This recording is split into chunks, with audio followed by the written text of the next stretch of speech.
Welcome and thanks for joining us. My name is Erik Svan and I'm with you from HUGSI, Sweden. Again, it's my favorite time of year. It's HUGSI launch season, so that's really great. And this is when we share all the new insights and trends captured from cities across the globe. This year, we are more participants and viewers than ever before. I'm super happy that you decided to be part of this. And for those of you that are watching the live event, if you have questions or comments during our presentation, please put them down into the chat or the Q&A. We will answer that during the event. If you're watching this later on YouTube, please use the comment section down below and we'll get back to you. Again, warmly welcome. And HUGSI, the Husqvarna Urban Green Space Index. This year, we're celebrating our 5-year anniversary. That's fantastic. Launched for the first time in 2019. And HUGSI.green is a service from Husqvarna quantifying urban green space with objective and recurring analysis using global open datasets. And through that, we are supporting the greening ambition of global cities. For many of you, this is a repetition, but as I said, we have many new viewers also here. So I want to mention our 6 green KPIs. That's how HUGSI is built up. And every year we survey the cities on their individual prime date. And data is then compiled into these KPIs.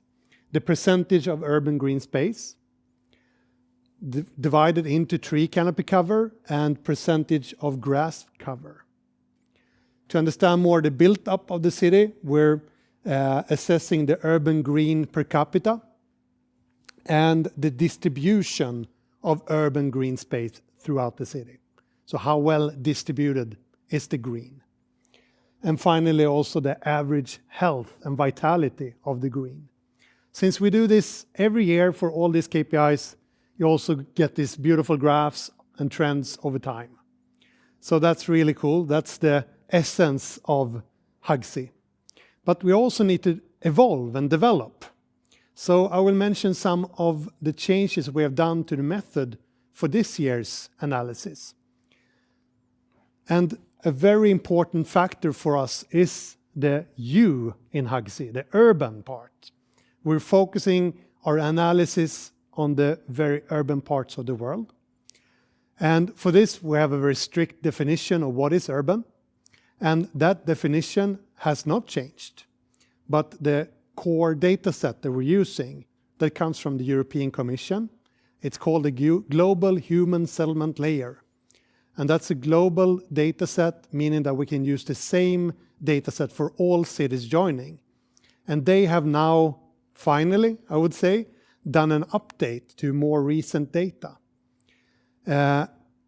Before, we have used the data set with the base from 2015. And yeah, that's a while ago, 8 years since. So there's now an update to that. And not only it includes the new definition of what is urban, but it also has come with an improved granularity of its data. So instead of the 250 meter grids since before, it now has 100 by 100 meter grids. So that means that we are more precise in the data. And the definition now, it's the same but scaled down to 100 meter grids. So it's 4 people per 100 meter grid and roughly 1,000 people per square mile. So that's how urban is defined, and that's very important. And as we know, cities are growing in terms of population and in size. But with this increased granularity and update data set, on the contrary, what we first believed, the size and total area monitored has actually shrunk, decreased from roughly 100 1,000 square kilometers to 90,000. So that's a significant decrease of area, but still a huge area, of course. The population, total population of the index has grown from 600 million to 640 millions. Of course, that we have also added new cities, but a majority of this increase is due to the updated data set. So to some extent, this interferes a bit with the comparability, but we try to adjust it, and it's important for us to stay relevant with updated population data. So also next time a new data set is available that is global and we could use, we will upgrade to that as well continuously. But this is important to have with us before we enter the data. And it's time for that now. It's finally time to unveil the new and updated index and data for this year. And the data I'm about to present was sampled during 2022 to get the full year.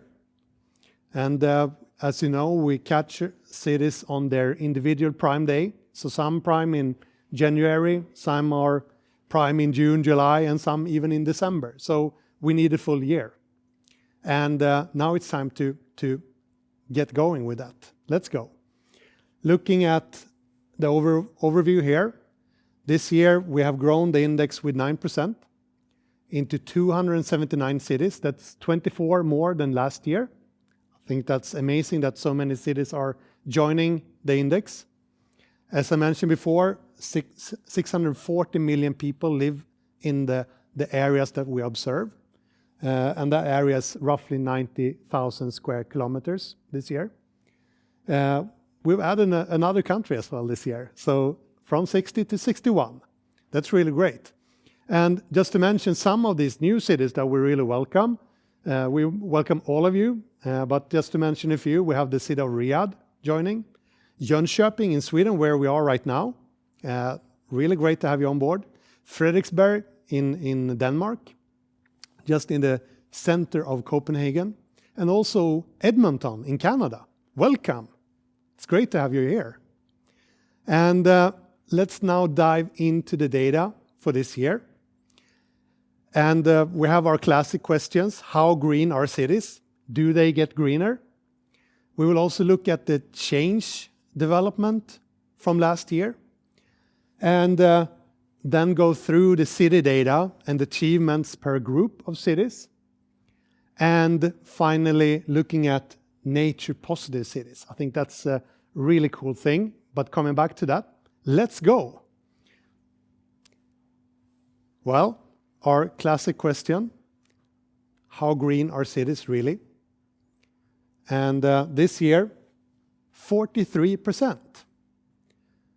And last year, remember, we had 45%. So, of course, as we grow with new cities, we change the mix. So the current benchmark is 43%. But more relevant, of course, is to look at the different regions in here. And you can see here for Europe, a decline actually from 51% last year to 46% this year. So that's one of the more significant reductions here. But that's also more cities joining in Europe. North America, they stay on 37%. And Latin America and Africa grows with 1%. So there is some movement in here, both on the plus side and the minus side. But this is how green cities are. Over to the next question. Are cities getting greener? And I think this is one of the more interesting parts of this. And yeah, what's the answer? This year I can proudly say yes. So that's really great, actually. I think it's the first time ever we see this positive trend. It's a small but distinct growth on average.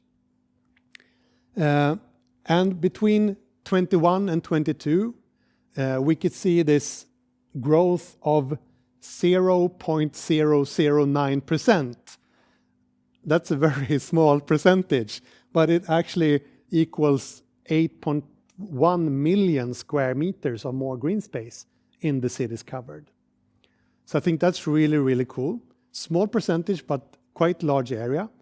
And this is then, for the first time, we can see this positive trend here. So it's not a great change since last year, but it tips over to the positive side. And that makes me so happy. It's really cool. Overall, we can also see a really vital and healthy green space in most cities. A small decline since last year. It was 0.7 back then, but it's overall very healthy. So happy message on the growth.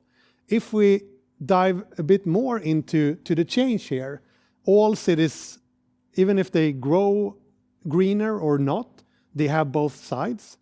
So in our analysis, we can actually determine the sum of positive change and the sum of negative change.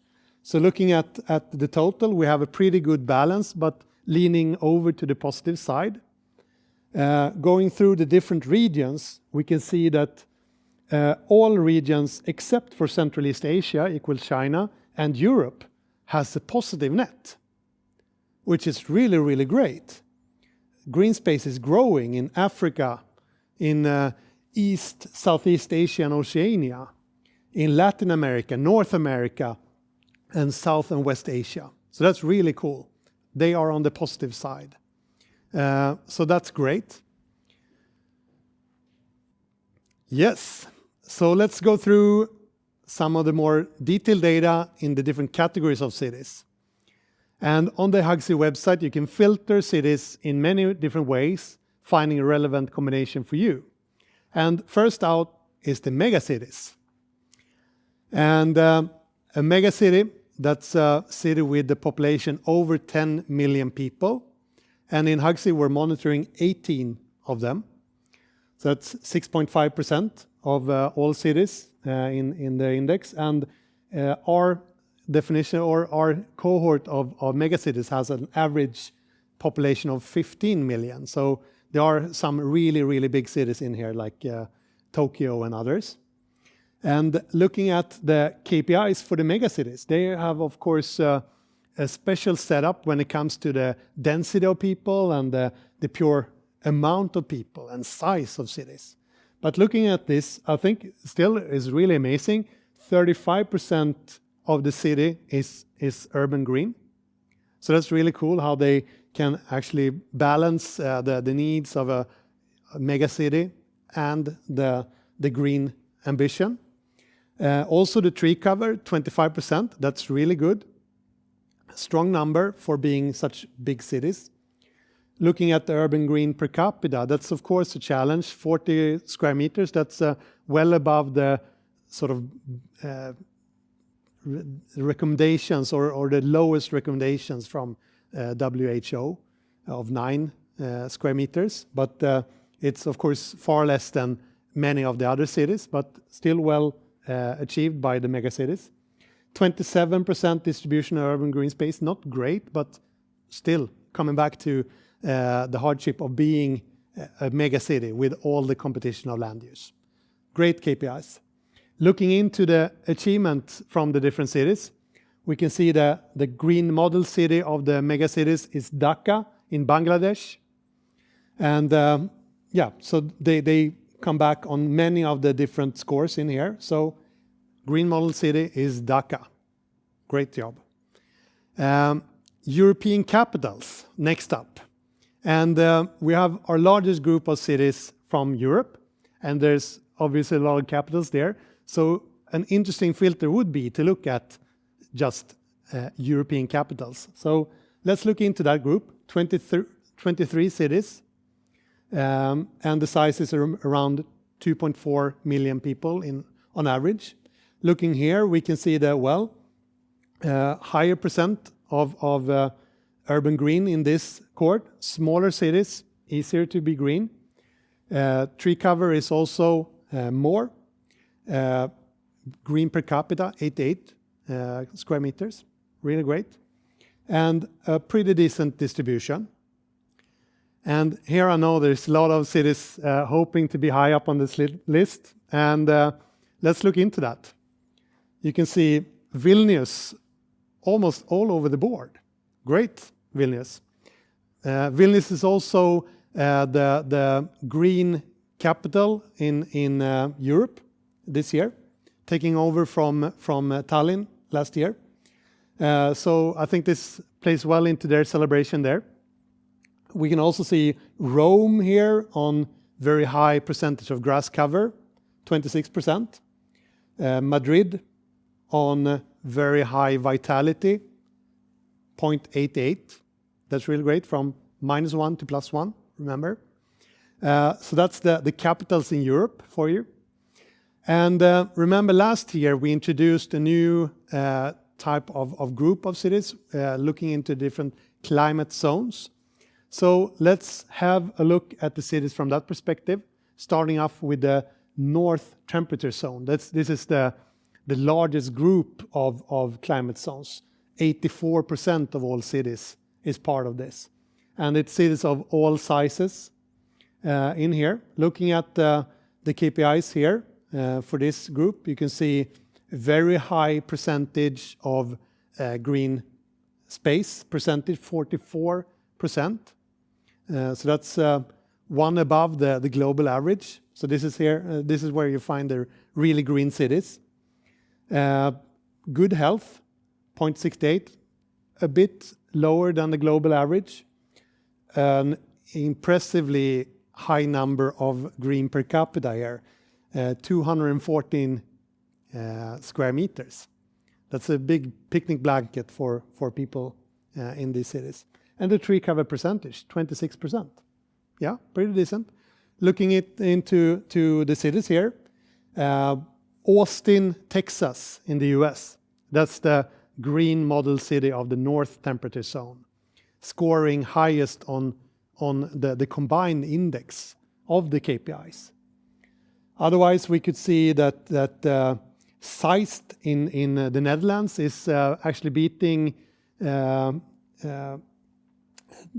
Charlotte, being one of the cities with very high tree canopy. They are beating them with 60%.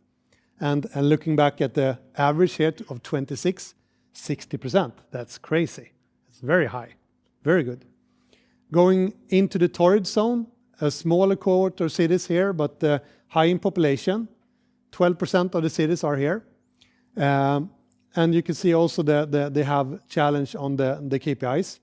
31% green percentage. A bit lower on the health as well. And lower as well on green per capita and tree percentage. But they have their conditions just around the equator. So looking here, we have a very green city, Rio de Janeiro in Brazil, as the green model city. And then a mix of cities in the other areas of the torrid zone with strong achievements. So that's really cool. And going down south then to the South Temperature Zone. And this is a very small group, only 11 cities on the south part of the globe. Going through their KPIs here, we can see that they're really high on the vitality here. So very vibrant cities when it comes to the health of vegetation. Also fairly high on the green per capita and green percentage. Tree cover, also really, really good. Looking into the cities here, we have Durban and South Africa all over the board here. Durban being one of the recognized cities throughout the years in HUGSI. They are also the green model city of the South Temperature Zone. So well done. So looking into the climate zones, that's one way of structuring the cities more into the natural preconditions of climate and the different greening zones that we have. Another defining factor we have found is the population density of cities. Because with different density of population, you have different competition of land use. So it's generally harder to be green the more people that lives there. That's natural. So let's browse through these categories, starting at the low population density. That's a group of cities between 500 to 1,500 people per square kilometer. So that's how it's defined. And looking here, we see here a very high percentage of urban green space, as expected. Fairly high number of tree cover, but not super high. A very high number on the green per capita, of course. Almost 500 square meters, that's huge. And a very high number of distribution. Also makes sense where you have lower population density. In here, we have the city of Charlotte really standing out. Charlotte, North Carolina, USA. And Charlotte is one of the, looking at the average population of this cohort is 33,000. Charlotte is a city, according to at least the area we analyze, of around 700,000 inhabitants. So they score really high, being a big city with fairly low density of population. Very green city. And stepping into the next category here, the medium population density cities. So these would be cities with a population density between 1,500 and 3,000 people per square kilometer. And looking here, we still have a very high percentage of urban green, a very good tree canopy cover, a decent per capita as well. Of course, well below the medium or low population density cities, but still very good. Distribution we can see starting to shrink here, but still on a high number. Looking at the cities here then, Austin, Texas in the US again. We had them before on the climate zone, now we have them on the medium population density as the green model city with the combined high score on the index. And we can mention also Ingolstadt here on the very high grass canopy cover. So that's interesting. Moving now into the high population density cities. And here we are looking at cities between 3,000 and 5,000 inhabitants per square kilometer. So boosting up the average population now to 1.6 million. So it's 64 cities in this group. And we still can see a very high percentage of green space, high percentage of tree canopy cover. We can see that the distribution goes down and the per capita green, it's still very high, 112, but significantly lower than the other groups. Looking at the list of cities, again, Durban leading here. We had them before on the climate zone as well. Interesting here is Helsinki with a very high tree cover canopy percentage. So that's really cool. 47% really stands out. And then finally looking into the very high population density cities. And that's the really big cities. You can see a total population of 502 million. Remembering that the total amount was 640, so a vast majority of people live here. So very high population means that it's over 5,000 inhabitants per square kilometer.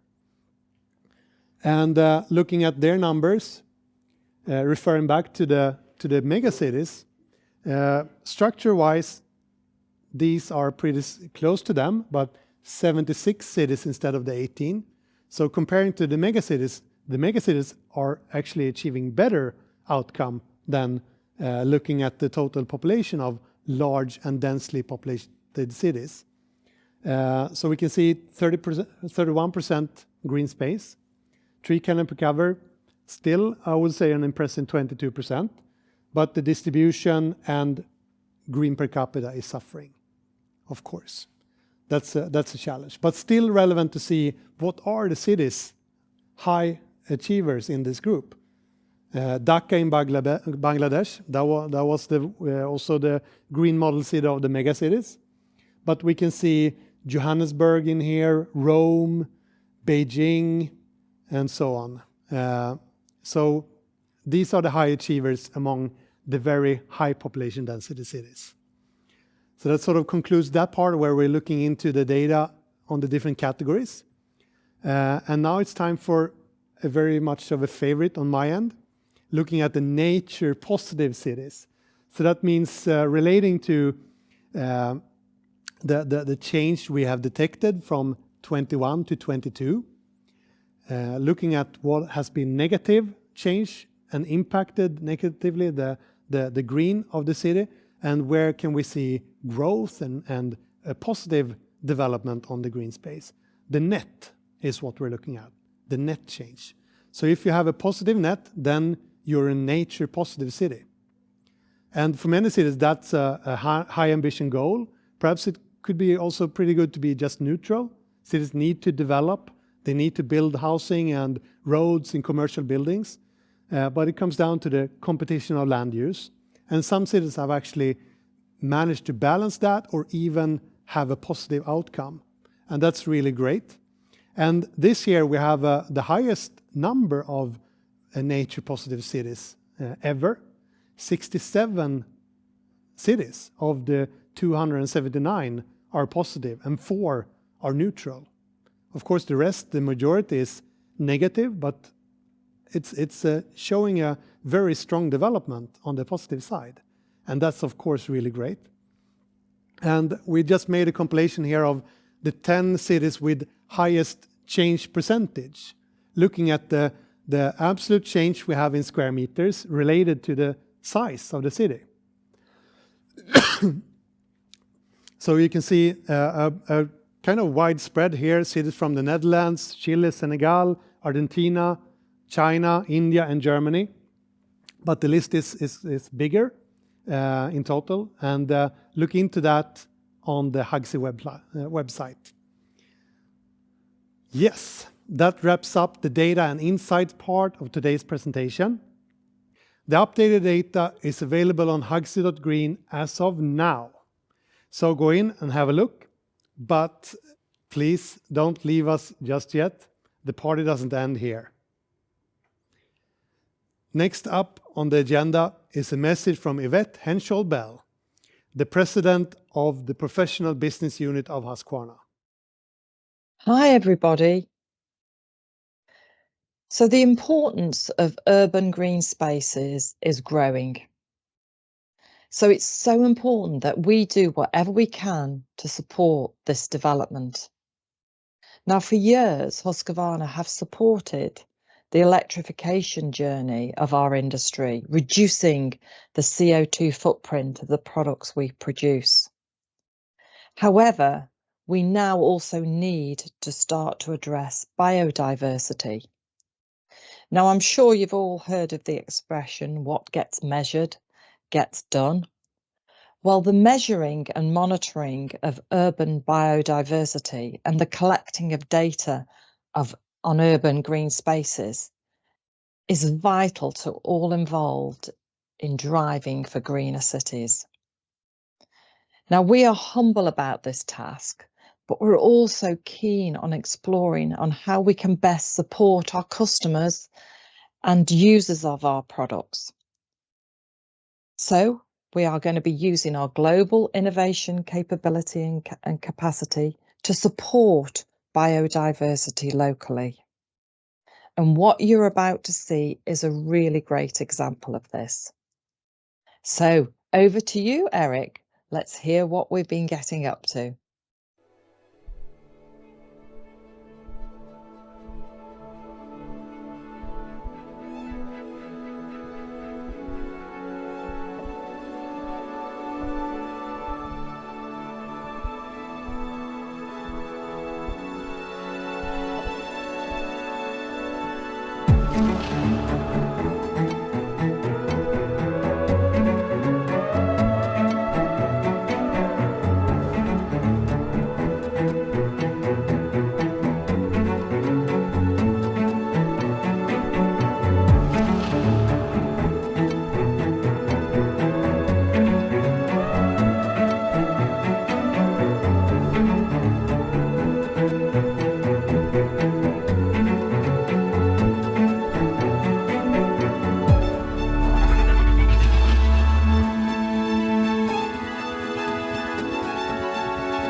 Yes, and we're back. Super strong lineup on the sustainability arena, I would say, both from hardware, our products, and our services, such as HUGSI. So let's continue a bit with our new features that we will add to HUGSI with this launch.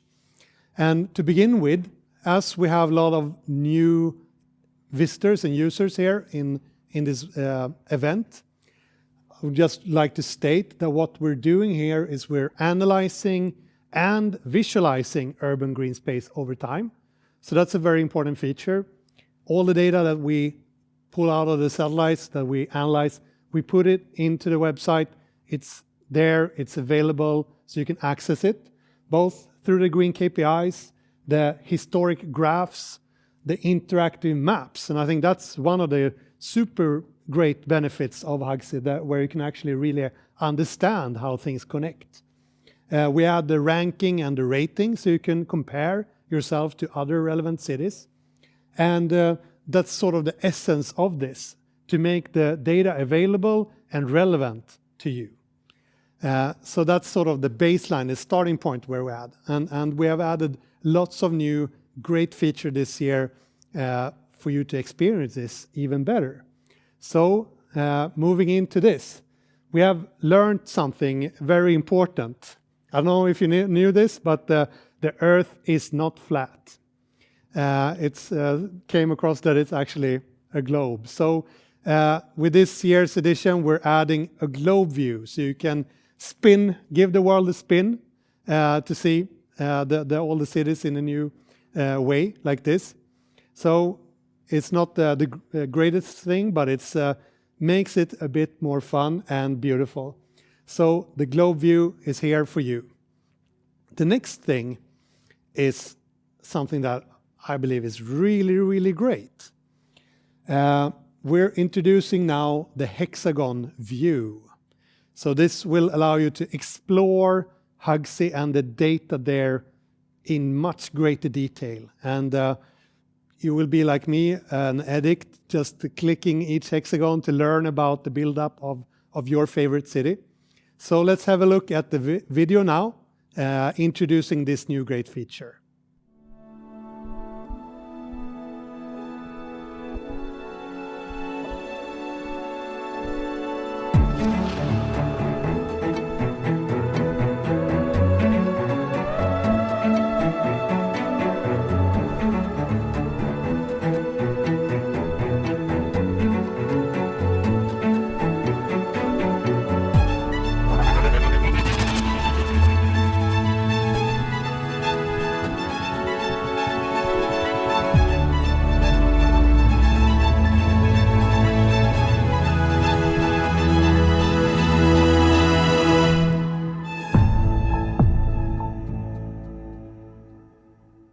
Yeah, how about that? And this hexagon view is available on all maps in HUGSI, so you can explore all the data in a completely new way. And as you will see, we have incorporated that in all the other views as well. So the tree view that we introduced last year is improved, not only with this, but with the data that we provide about all the urban trees. Very important factor. So looking into a city like the reference here, Dortmund, we zoom into the city. You can select a relevant hexagon in here. You see the address, you see the data there. You can easily switch over to Google Maps and explore this area. If you want to understand more about the vitality, the tree vitality of your city, you switch into that map and you can click in on the hexagon view of an area of interest. So we have an area of pretty poor vitality, some sort of old rail yard area with poor tree vitality. So if that's something you want to address, you can easily find and explore those areas on the tree view. Same thing goes on this, my very favorite view actually, the change view. Doesn't sound very interesting, but when you look into it, it's super interesting. Here you will be able to find out if your city is nature positive or not. Where are changes affecting vegetation happening throughout the city? And in here we offer this citywide monitoring. We have the change classification, what has changed from what to what. And we also compile the 3-year history and, of course, incorporating the hexagon view in there. So you can see the 3-year sum. You have the table there on changes from what to what, and also the area in square meters, how much has things changed. So looking into the overview of Dortmund, we have some interesting area up here with development ongoing. Clicking on and using the hexagon view, you can see change from grass to other of around 900 square meters. Switching over here on the map, we can see some nice lawns and trees and shrubs there. Moving into street view, we can see, whoa, they built the house. So that's what's rendering this red dot on the map. Building sites where they clearly have taken away vegetation, rendering this red dot, rendering this net change of for Dortmund a negative net. Fantastic new view. But it's not enough. Today is a very special day.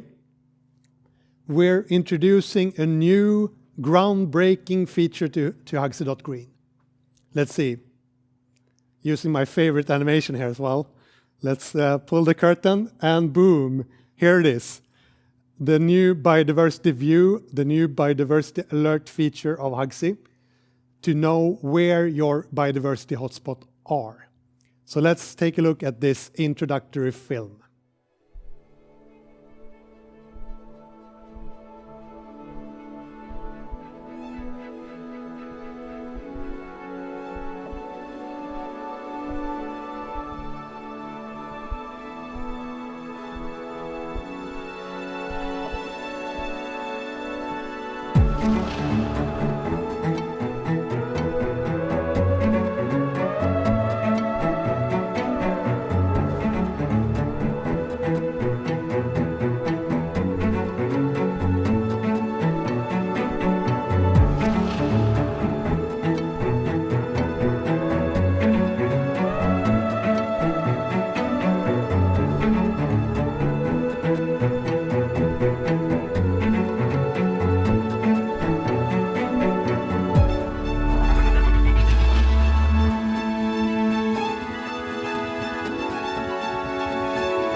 Wow, this is so great. And to explain more about this new biodiversity alert feature, I would like to present to you Magnus Tuvendal, our subject matter expert helping us developing this new great feature. Welcome up on stage, Magnus.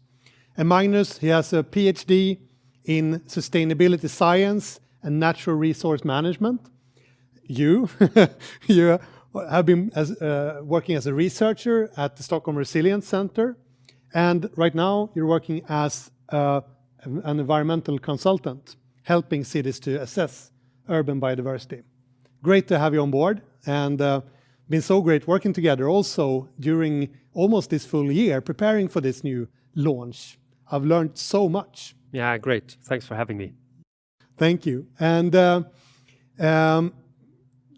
to try to grasp and understand this area, like biodiversity, as we do it here, why is it important for cities to quantify urban biodiversity? Well, biodiversity is important even in cities, in urban areas, and it's important for biodiversity's own sake, because biodiversity, you can see it as a metric of health. How healthy is nature? And we want nature in the future in cities, and thus we want healthy nature. We also want biodiversity in cities because from this comes ecosystem services that are very needed in cities. From this we get things like air quality control, we get heat regulation, and mental health, stress reduction.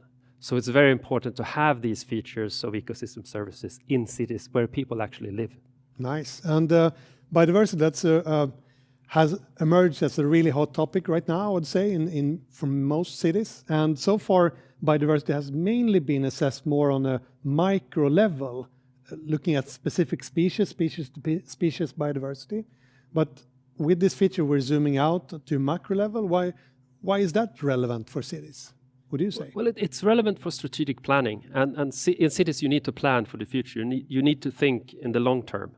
It's very important to go down in the specific to actually do inventories and to look what kind of features and species you have. But you also need to zoom out. And from this, you can get an understanding of what you have. What's our natural capital? Where is it and how much do we have? Nice. And from your experience working with a lot of cities, how could they benefit from this macro level that we provide in the KPIs and maps of HUGSI? Biodiversity is very complex. That's the nature of the game. It's complex system theory, it's ecosystem services and ecosystems. It's very complex, and you can get lost in this. But you can think of it as you actually have only three things to play with. You have how much nature do I have, the quantity, the area, and you want to know what kind of qualities do I have, what are these areas made of, and you want to know how are these areas interconnected within the larger landscape. So if you work with quality, quantity, and connectedness, there you have the tools for benefiting biodiversity in urban areas. Great. And let's come over here. We could look into how these different aspects look like in a few cities, the quantity and the connectivity. And let's first turn to Vilnius in Lithuania, one of the cities that we have highlighted before today, but here from a biodiversity perspective. So this is one of the cities with very high nature potential score and nature connectivity score. I think we calculated the averages to be around 22%. And as you can see, Vilnius is way above that, both when it comes to potential and connectivity. What can we say from this? Yeah, we can see that directly from the map. We see that they are high both on the area of nature in the city, and the dark green is areas where we have where nature is dominating. It's more than 80% vegetation cover in these areas. And we also see that this landscape is highly interconnected. You can pretty much walk through nature in a long walk, and that's rather special in an urban area. You have some isolated patches, which is what you would expect in urban areas with lots of buildings and roads, etc. Nice. And we're going to look at another example. And in this case, we're flying across the globe to Lima in Peru, in Latin America. And Lima has been one of the cities with more challenging situation when it comes to urban green, mainly due to, of course, their natural circumstances and preconditions. Let's have a look at their biodiversity map. They're sort of trapped between the ocean on one side and mountains on the other side. This is on the other side of the scale of these two metrics. We have low scores of both the area, the nature potential area, but also low scores of interconnectivity and nature connectivity. And we can see that. We have distinct patches, and overall it's not that much. And they are also isolated from each other. Yeah. And so these are two examples, perhaps two extremes more or less, on how the biodiversity can be mapped on a map like this. Yeah, and it's important to note that these are the specific conditions in these two places. You have to work with what you have and the possibilities you have. And speaking on that, how can you work with this? We have some examples also on how cities can focus their effort to protect or improve in this. We have an example here from New York City, and tell us what we see. Yeah, so when you zoom out and look at the overall landscape, you can find places that are of strategic importance. Yeah. where small interventions can have larger effects. And this is one where you have an area, perhaps a small urban forest. We don't know, we haven't been there. And it's connecting two larger areas of nature. So by losing that, we would disconnect these two large areas of nature, and that would have a sort of a rather relatively large effect for a small intervention. So this spot here would be something to really try to protect. Yeah, it's a vulnerable point in the landscape. Interesting. Another example, flying over the globe again to Stockholm, Sweden, and here we can see a lot of good patches, good connectivity, but of course there's also opportunities.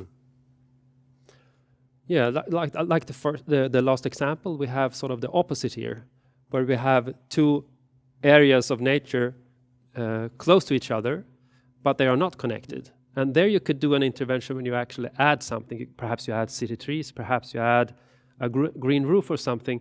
And by that rather small intervention, you can connect. So you can get a lot ecological benefits for a small intervention.